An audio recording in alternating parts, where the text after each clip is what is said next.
Yun mga idol. Haluin na natin yung ice cream natin. Ito na yung ice cream natin. Tapos natin lagyan na Milo at asin. Talagang punong-puno yan mga idol. Oh, sila yan, putong-puti yan. Sa lamig yan.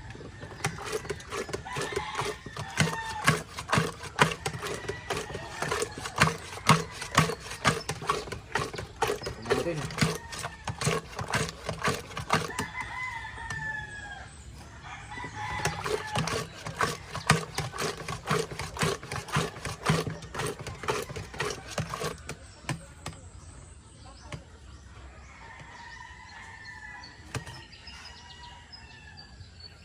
Ayun, kung napapansin yung mga idol, medyo ano pa, malapnaw pa siya, no? Medyo malapnaw pa yan. Mamaya pagka malapit na yan ang puno, creamy na yan.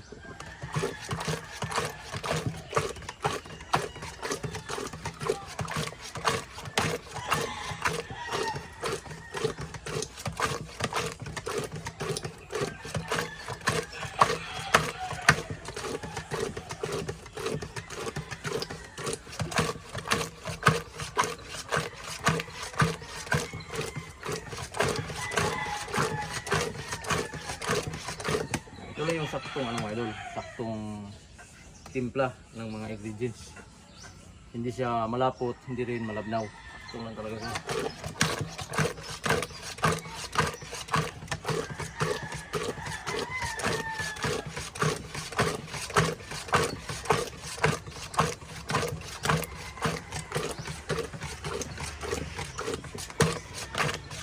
Kasi kung sobrang malapot yan, nako, sobrang hirap haluin yan. Tatlong buhat mo pa lang dito.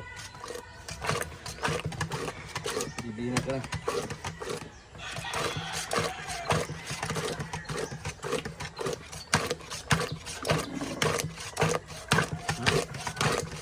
Saglit na to.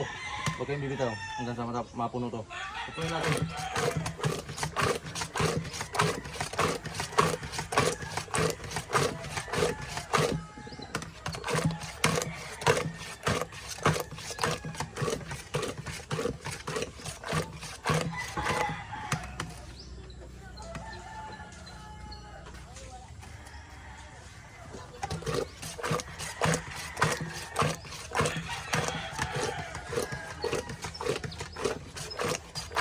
Yan, para makita nyo talaga kung ano, kung paano umalsa yung ice cream, paano dumami yung ice cream.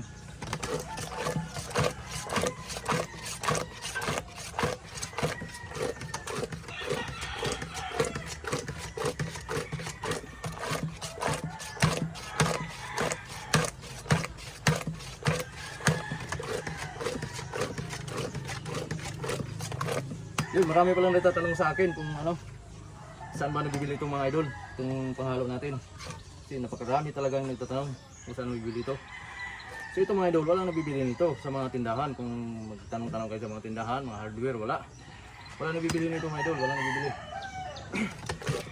Ano lang to, sadyang ginagawa lang talaga yan mga idol. Ito ako lang gumawa ito sa akin. Madali lang naman gawin yan. Yan. Stainless lahat yan, ito stainless, pati yung mga ano yan, yung maliliit na stainless din yan. Tapos nilagyan ng nylon. Kulang gumawa din. Mayroon akong ano nito, yung video na ano, kung paano ko ginawa.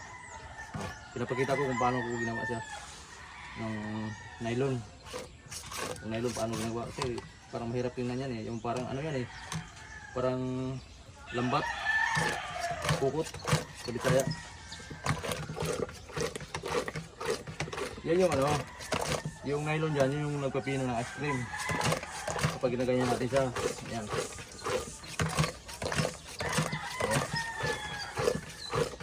Pino siya.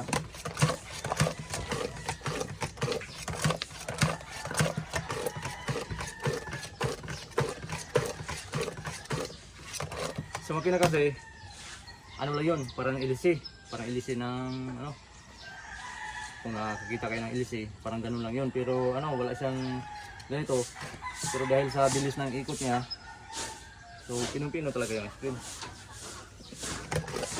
Ikot.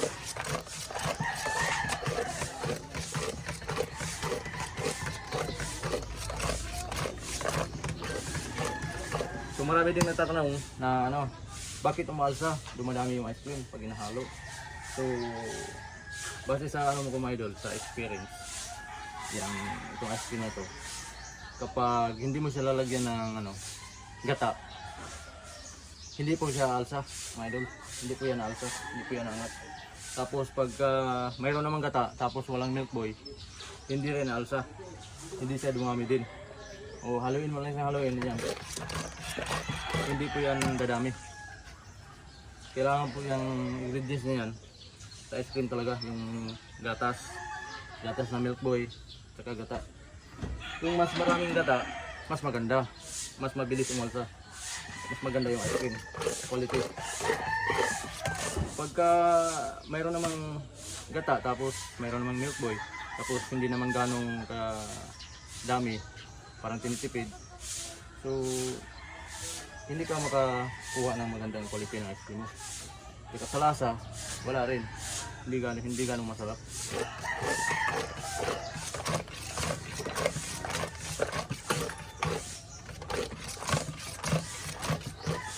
Ito kasi mga idol, ano bro,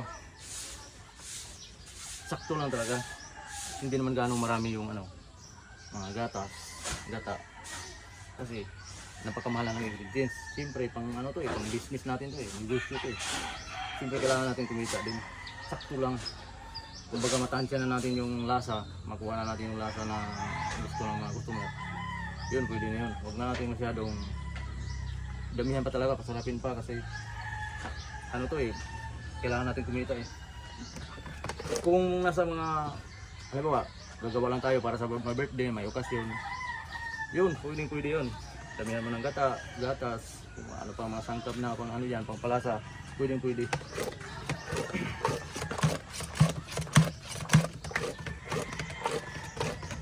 Pero ito, kasi marami nagtatanong sa akin kung magkano bang kinikita natin ito sa araw-araw. So ito mga idol, hindi ko kasi sinasabi yung mga ano dito. Kasi ano yan Pero okay naman. Kasi ito lang yung hanap buhay natin wala namang iba Ito yung pinagkukuhanin natin lahat. Lahat. Dito tayo kumukuha. Diba? Nakakaraos din. Mga gastos araw-araw, mga pambayarin. Nakakaraos din tayo.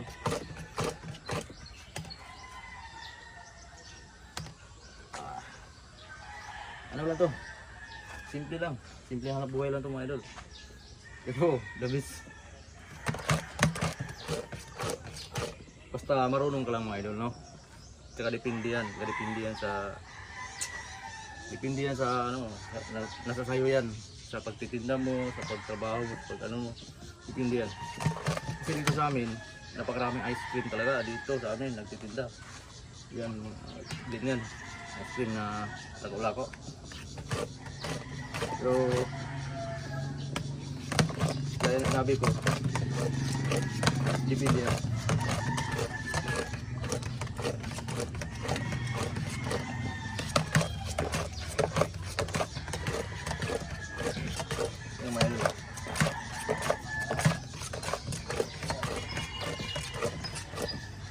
Dami ano, marami na tayong mga subscriber mga idol na nag-ice cream din, no? Nakakita ng mga video natin. Halos lahat mga idol nagpapasalamat sa akin. Lalong-lalo na yung mga gustong magkaroon ng ganitong ano, small business. Nagpapasalamat sila sa akin dahil sa mga video ko. Buwan sila mga ideya.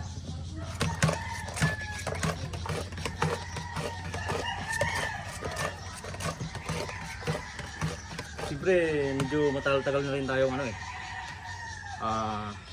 nagbablog. Siguro mga 4 years. Simulang ano mga idol nung pandemic pa tayo Simula. Diba? Tagal na. Kaya tagal pa naman yan. Sa posible kung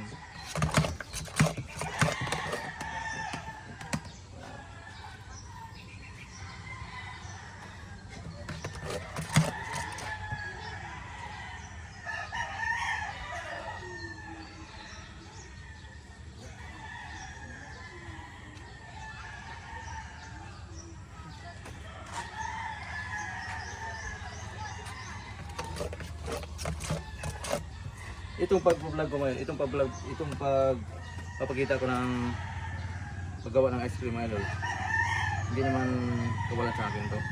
Kasi marami kasi nagsasabi na dapat hindi ko pinapakita yung mga ganito.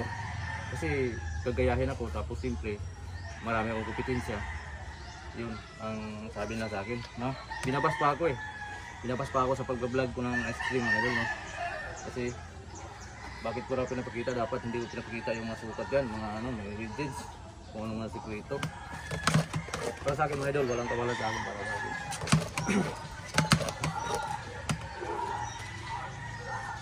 Kasi para sa akin, wala namang mawala sa akin kung papakita ko yan, kung gagayahin nila ako. Pares tayo pares tayo yung nangangailangan oh, di ba? Mas mas madaan pa para sa akin na katulong ka sa kahit sa ganitong bagay lang. Well,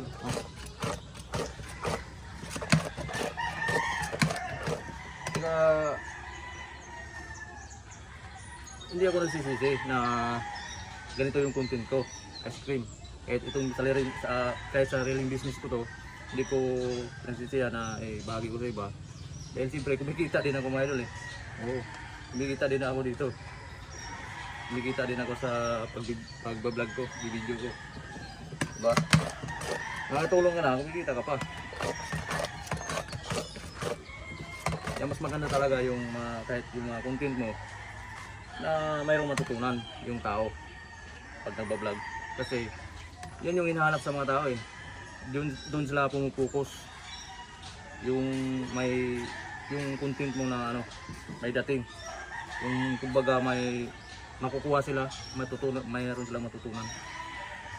Diba? Yan ang maganda.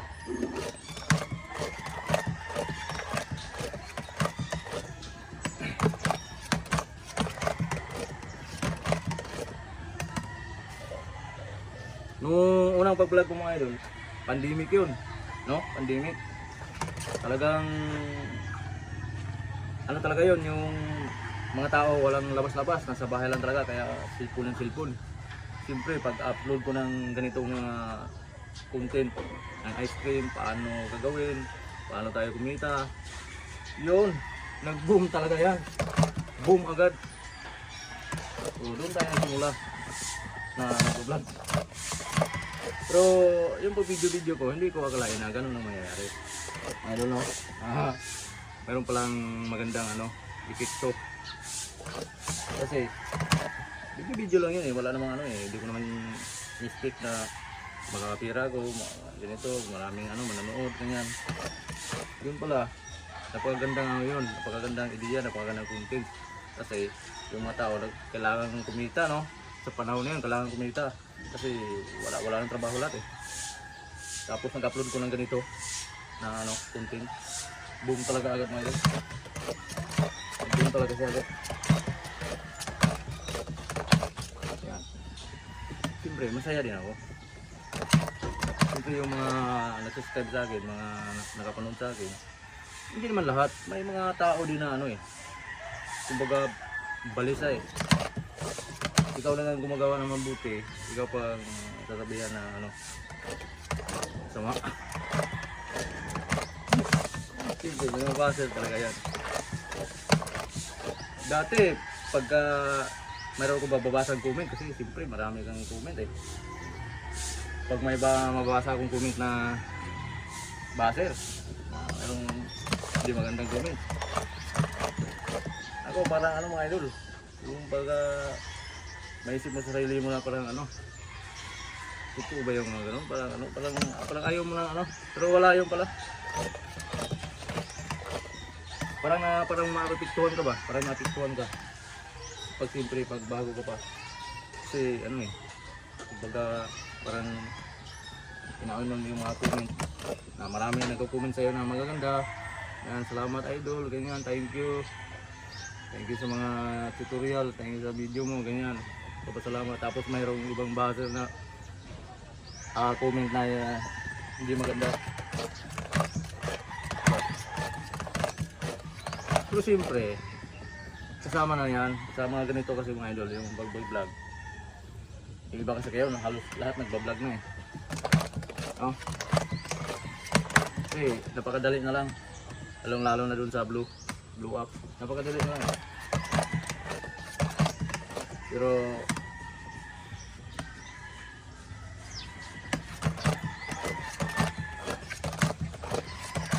yan mga idol, oh. Yan yun. Diba? Lapit na ako ba? Yan.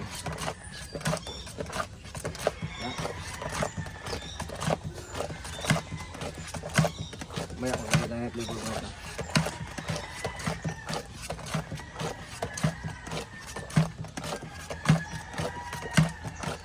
Pagkarami na akong video mga idol sa mga ganito. Kaya nag-isip-isip na rin ako ng ano, mga ibang content na naman. Pero dahil ito lang kasi ang ano mga idol, busy ako dito sa negosyo natin, ice cream. Araw-araw gawa, tapos tinda na naman. So hindi na ako kung vlog, hindi na ako makapag-vlog ng mga ganyan ibang ano. Kaya minsan na ako maka-vlog ng ganito. Busy yan mga idol. Hindi tayo kung pagbablog lang kasi ang pag-ano natin, ipopokus natin yung ano natin dun sa pagbablog. Wala mga idol. Walang mangyayari kasi hindi naman tayo yung katulad sa iba na yung talagang ando na talaga yung ano nila eh. Talagang paldo na talaga sila sa pagbablog. Simple tayo. Anak buhay lang tayo. Tapos siyempre andito na tayo sa sitwasyon na andito na tayo sa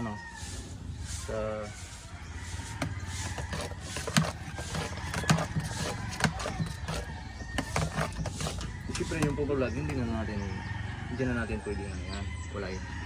Tuloy pa rin tayo. Hanap lang tayo ng chigpo ngayon.